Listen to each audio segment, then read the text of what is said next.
नमस्कार, मी वैष्णवी. निवडणूक हा एक मोठा विषय आहे. निवडणुका म्हटलं की डोळ्यासमोर येतं ते राजकारण, प्रचार, उमेदवार, मंत्री आणि सत्ता. या सगळ्याकडे एका वेगळ्याच नजरेतून बघत राजकारण आणि पांडुरंग यांची सांगड घालत संकर्षण कराडेंनी एक छान कविता लिहिली आहे. ती ऐकवते. कवितेचं नाव आहे राजकारण आणि पांडुरंग. सगळी गावं तुझीच आहेत, तू अर्ज करून पाहावं. सगळी गावं तुझीच आहेत, तू अर्ज करून पाहावं.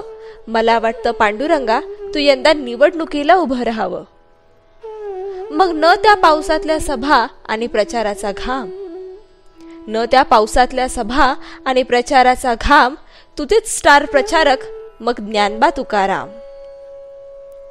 प्रचाराच्या जाहिरातीत यांच्या ओव्या कानी पडतील, प्रचाराच्या जाहिरातीत यांच्या ओव्या कानी पडतील. बॅनर बघून वीट येण्यापेक्षा हात जोडले जातील.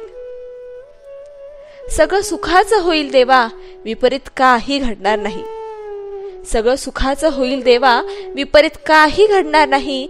आणि तू सगळ्यांचा असल्यामुळे देवा एकही मत जात पाहून पडणार नाही. तुझी कोणी विरोधक नसल्यामुळे सगळ्यांना बरंच वाटल. तुझा कोणी विरोधक नसल्यामुळे सगळ्यांना बरंच वाटल. आणि मुख्यमंत्री पदाचा चेहरा कोण आहे हे कोडही लवकरच सुटल. पहिली टर्म असली देवा तरीही बिनविरोध निवडून येशील. पहिली टर्म असली देवा तरीही बिनविरोध निवडून येशील. मुख्य म्हणजे भल्या भल्यांना तुझ्या मंत्रिमंडळात घेशील.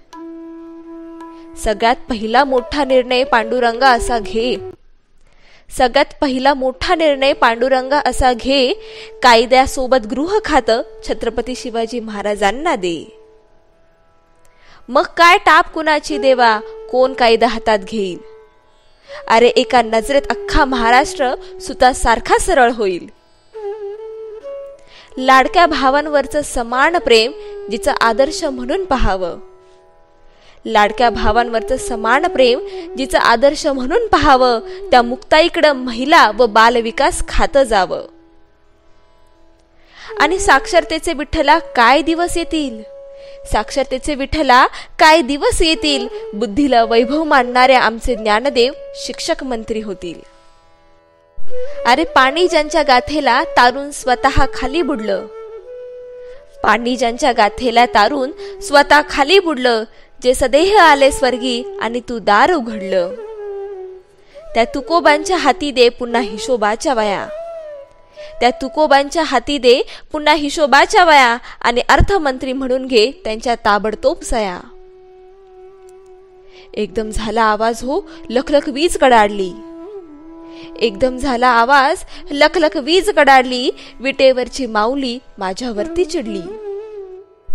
काय लावली मगासपासून तुझी ही बडबड, काय लावली मगासपासून तुझी ही बडबड. हे सगळं होणं आता अशक्य आणि अवघड. या थोरांना मंत्री करून मला सीएम करतोस होय रे. या थोरांना मंत्री करून मला सीएम करतोस होय रे. राजकारणात त्यांच्या नावाचा होतो तेवढा वापर पुरे. राष्ट्राच्या भल्यासाठी बोलतोय म्हणून तेव्हापासून ऐकतोय. पण ऐक आता एक उपाय मी मन लावून सांगतोय. माऊलीच्या रूपातला विठ्ठल बापासारखा वागला आणि जबाबदारीनं पुढे बोलू लागला. मला म्हणाला, गाथा, ज्ञानेश्वरी, शिवचरित्र तुम्ही कोणी वाचता. गाथा, ज्ञानेश्वरी, शिवचरित्र तुम्ही कोणी वाचता. आणि कसा काय रे त्या जयंतांना तुम्ही डीजे लावून नाचता. या सगळ्यांना तुम्ही सोयीनुसार जातीमध्ये वाटलं. डोक्यावरती घेतलं पण डोक्यात नाही घातलं. प्रत्येकात तुका शिवाजी आहे जर विचारांचा घेतला वसा. प्रत्येकात तुका शिवाजी आहे जर विचारांचा घेतला वसा. सुराज्यासाठी काम करावं मग कुणीही खुर्चीवर बसा. आणि कर्तृत्वाची वेळे आता नको नुसती बडबड. कर्तृत्वाची वेळे आता नको नुसती बडबड. आधी मतदानाला वारी म्हणून तू घराबाहेर पड. आम्ही सगळे पाठीशी आहोत, तुम्ही खुशाल रहा. आम्ही सगळे पाठीशी आहोत, तुम्ही खुशाल रहा. समोर महाराष्ट्र उभा आहे, त्याच्यात पांडुरंग पहा, त्याच्यात पांडुरंग पहा. कशी वाटली ही कविता कमेंट करून नक्की सांगा. धन्यवाद.